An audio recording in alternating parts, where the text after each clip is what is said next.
Okay, it's the next day. Cool. Where will you take me next? Oh, cool. It's not, we get to go to multiple places. Lovely. Surprise me. Alright, we went to Broadway already. So probably don't want to go again. I wonder if we could go again. I say, let's go to the beach. That's always a fun place to go. Beach episode, here we go. The beach when it's cold? Genius idea, Peach. No, I mean that, like, for real, like, unironically. It's so quiet because there's no one else around. It's not like I would have went in the water anyway, so it doesn't matter if it's cold. Good choice. Okay, nice, nice. She appreciates it. And quite frankly, I will say, because I've occasionally gone to, like, some parks and stuff where it's, like, weird times, so it's, like, a Tuesday at like 1 p.m. or something. It's crazy. You can go to a park where it's like packed on the weekends and then there's like literally no one there middle of the day of a weekday. It's kind of a nice experience, honestly. So same sort of gist going on here, I guess. Ami smiled. She seemed happy enough with my choice. We stared out into the great big ocean, the mother of all life. As humans, I think we're all made to feel something inexplicable when we come face to face with large bodies of water. Including Ame, the contrarian streamer who spends most of her time shut in her room. Any other person would have wished for a bright, sunny day, but not Ame or me. The sky was gray and gloomy, the perfect kind of weather to get the moody teenager inside going, and totally perfect for us. You ever look at the ocean and start thinking about offing yourself? Not like because you want to die, but more of like, if you drove straight in and kept going, merciless Mother Nature would eventually take you into her embrace. And then your life, too. Yeah, I believe that's the call of the void. That's actually has, like, I think it's even, like, a scientific phenomenon or something. My personal theory is it's less of a, like, I want to die sort of feeling. Or, I suppose I could if I wanted to say, it's not like an I want to, I can't even say it's unalive myself. Oh my goodness.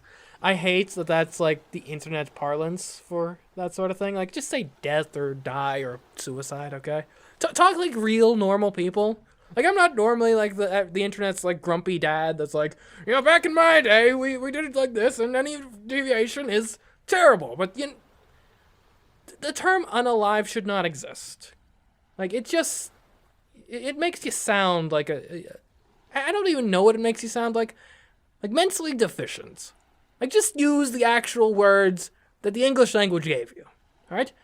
Now, I know why people do that, because, I mean, there's, like, Autobots, or, not as in, like, Transformers, but, like, bots on, like, the platforms that, like, scan and say, oh, he said death, that must mean it's bad content that we shouldn't recommend to people, but, I mean, if you're afraid that much of that, like, just grow a pair, alright? Come on. Use the English language like it was meant to be used. Not to mention, I mean, from a pure pragmatic perspective, there's no difference between using a synonym and the word it's, like, synonymizing. Like, it's the same effect, so, anyway. Just something that's really been annoying me recently. I feel like it's caught on a whole bunch with the youths, and I am not in support of it. Anyways, though, like I was saying, my personal theory is it's less of an I want to die sort of sensation, but I think it might be more of a kind of just almost a protection mechanism of, like, because it often happens, like, when you're, like, somewhere high up and you're like, oh, I could jump right now and end it all. I almost wonder if it's less of a compulsion of, like, I should jump right now and end it all, and more of just your subconscious being kind of keeping track of the dangers around you and thinking, oh, look at that drop there. If I were to fall down that drop, I would die. Let's be aware of that and not let that happen. And granted, I'm not a scientist or a psychologist or whatever, so I have absolutely no authority on the subject, but to me that seems like a reasonable hypothesis as to why the Call of the Void may exist. Anyways, back to the game. The scariest thing about nature would probably be the fact that it had no feelings. No matter how much you screamed or begged, the oceans and wildernesses, just the one wilderness, not multiple, and the wilderness would never relent. The best thing to do when you were stranded or drowning would be to stay calm. Maybe that's why a lot of people chose to end their lives with nature. Unlike humans, the Earth would never react, even when faced with a dying person. Even if you have no real desire to die, you just sometimes end up in a situation or place where you think about how easy it would be to die if you just made a few specific moves. Kind of like how that author, Natsuhiko Kyoguku, I think, talks about being overcome by something like an evil spirit. Who knows how many of our inexplicable actions like murder and suicide could be attributed to nefarious entities entering our minds. And it wouldn't be restricted to just big, serious things like those either. Maybe they controlled even the little things in our lives, the trivial actions we couldn't otherwise explain. Hey, you know how Osamu Dazai committed suicide with his girlfriend by drowning in a river? I wonder if they really did that with the intention to die. I got curious about him one day, and I did some research, and I found out that he made a lot of suicide attempts throughout his life. A lot of them were a lot of them were with the woman he was seeing at the time, and one even ended in the woman's death. I'm not even gonna comment on how messed up that is, because he's long dead anyway. Going to drown with your lover just seems like such a spur-of-the-moment passion thing, or a last resort attempt to reconcile with whatever weakness you perceive to have in your mind. I saw an interview with someone Dazai knew where they said he would show them rope and say he was serious about killing himself, and they felt troubled because they felt that no matter how they tried to help Dazai, he wouldn't accept it. It's kind of like when people go on social media and say they're going to kill themselves in a desperate bid for care. These kinds of things can get really dangerous and snowball the more you do it, though. Anyway, that's what I think about every time I come to the beach. Yeah. The ocean breeze picked up and ruffled Ami's skirt. Something in my chest ached, a prick resembling a wound made by a pointed instrument, as my mind took a snapshot of the girl and the waves. I became gravely aware of the fact that I had a heart capable of doing so. Hey, P-chan. What if I ask you to walk into the ocean with me right now? What? Which one would be true love? Accepting without any protest, or trying to convince me to stay and live? Don't think too hard over it. I wasn't being serious. I have an important life mission that no evil spirit could take away from me right now. Oh. Okay, let's go home now. It's dark and my poor little nerds need me. Yeah. Let's try to think more positive thoughts, eh? Ami turned and left her innermost thoughts behind with the moonlit water and lapping waves. Hey cuties, it's KAngel, or should I say JAngel, because I'm a jellyfish today. I went to the beach early today and saw the ocean, so I'm not afraid anymore. I didn't go in because it was too cold, but it's not like I would have gone in if it were hot anyway. I'll leave that kind of stuff to you humans. Or maybe I could leave cyberspace so we can go see the ocean together. Oh man, I miss doing this voice and tenor. She's just fun.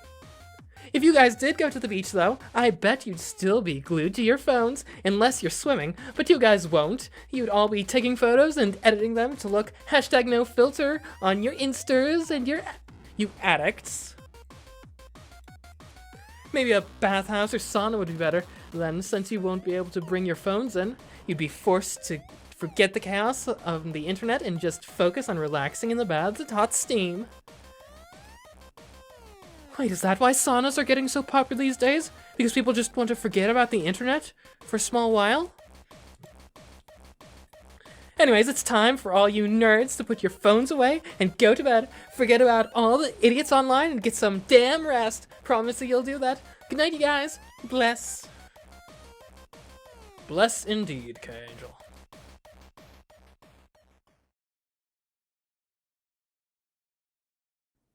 I had so much fun yesterday. Where will you take me next? Surprise me. Okay, we could go to the arcade, the hospital, urban exploration, or a childhood home. I guess we could see if something happens if we go to the same place again.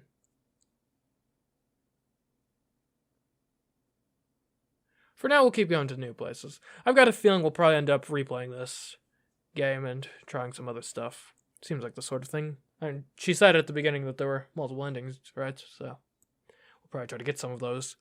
Well, that's some urban exploration. Just wandering the cityscape. No particular goal or destination in mind. Just enjoying life in an urban environment. That is what urban exploration is, right?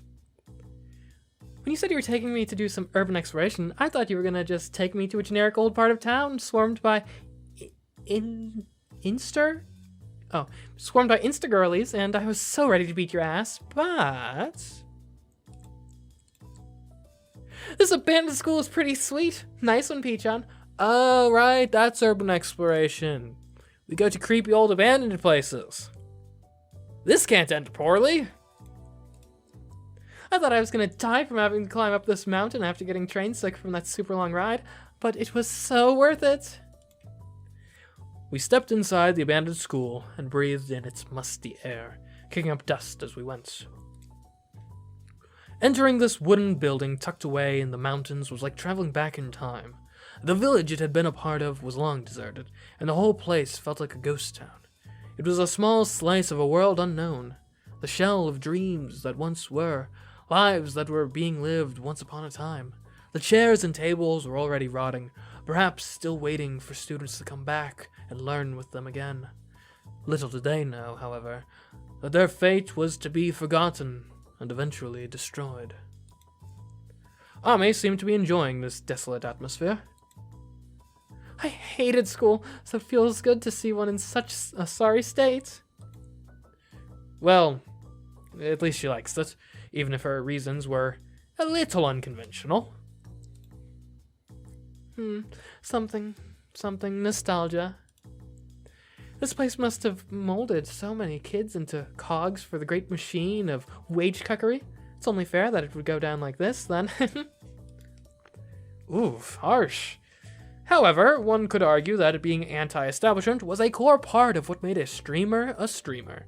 Someone like her, who sought refuge on the internet away from the educational system and society that rejected her, stood for everything these institutes tried to quash, through shoving their students into small boxes that taught them how to socialize and conform.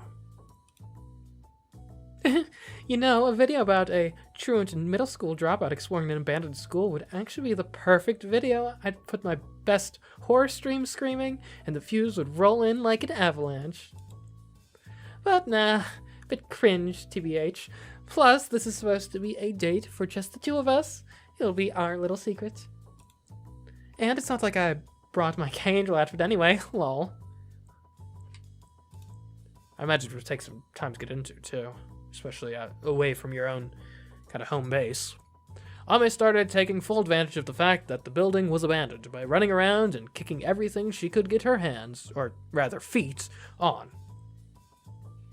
At one point, she kicked the wall so hard her foot got stuck in the resulting hole.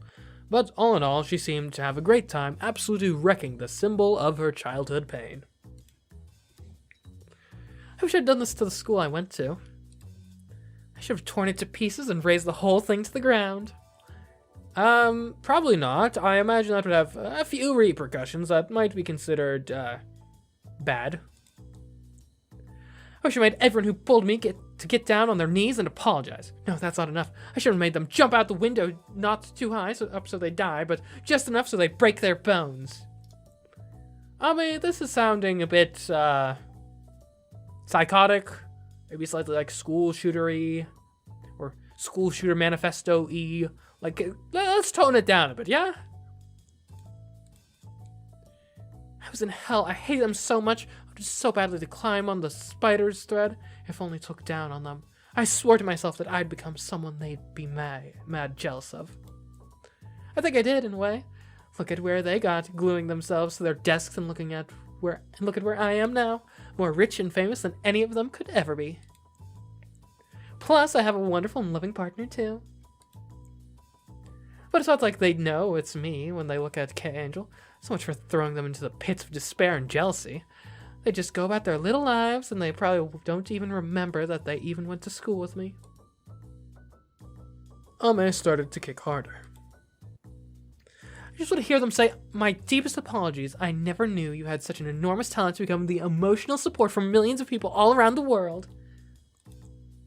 She picked up a chair and hurled it at the blackboard, hanging precariously at the front of the room. It made contact with a heavy thud, and a large crack appeared on the dark green surface. I'll stop there for today. Consider yourself lucky. She slowly paced as she wiped the sweat from her brow, happily murmuring, "Because I'm so kind and generous, I'm practically a bodhisattva.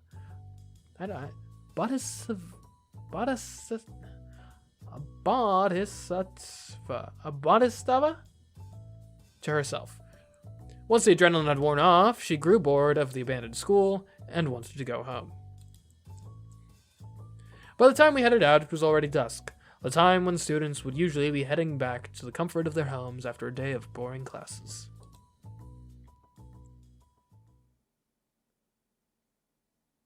Oh, we got a KAngel stream.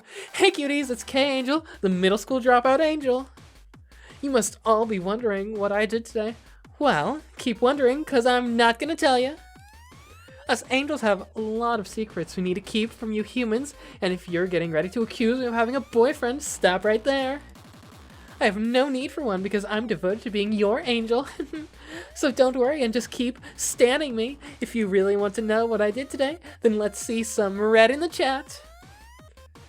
Hey, don't actually do that. That's a whole 10,000 yen. But I do love those zeros. Thank you guys so much. Man, I love being with you guys on stream here. I have so much fun, and I really mean that. I'm not just saying that because you guys give me money, okay? It's just one of those nights, you know? And you guys have it so tough out there. That's why you're all here watching some girl on the internet, right? I really feel for you guys. I can't ever hope to truly understand what you're all going through, and it might not be my place to say this, but let's all promise to do our best to get through our days, okay? That's all I want to say. Anyway, I'm going to bed. I hope you guys get through another day of being wage cucks and study betas with a smile. Bless.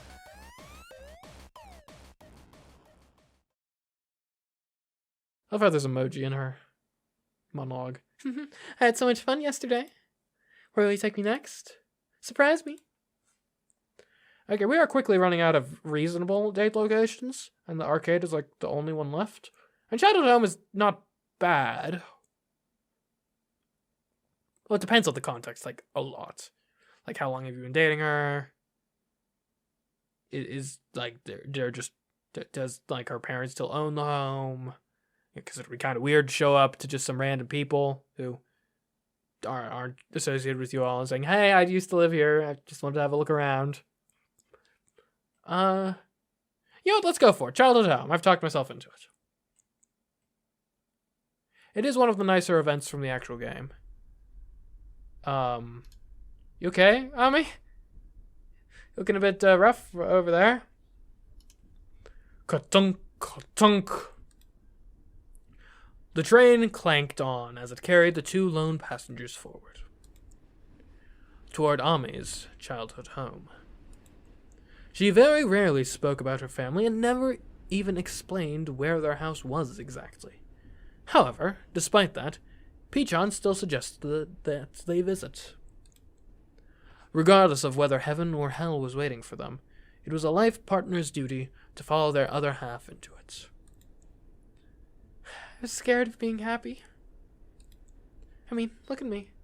I may be cute and pretty, and sometimes my brain cells kind of work, but I'm not exactly someone who deserves to be happy every time. I thought about it. I felt like I was being crushed by a weight in my chest. It comes back every time KAngel gets more followers and pure fans who genuinely like her. I keep thinking that karma will get me for it one day, and whenever I go to bed, I can't help but think that I'm going to wake up to a flame war and everything will come crashing down. Ame sometimes woke up in the middle of the night, screaming, perhaps escaping from a punishment worse than death that her mind had conjured up.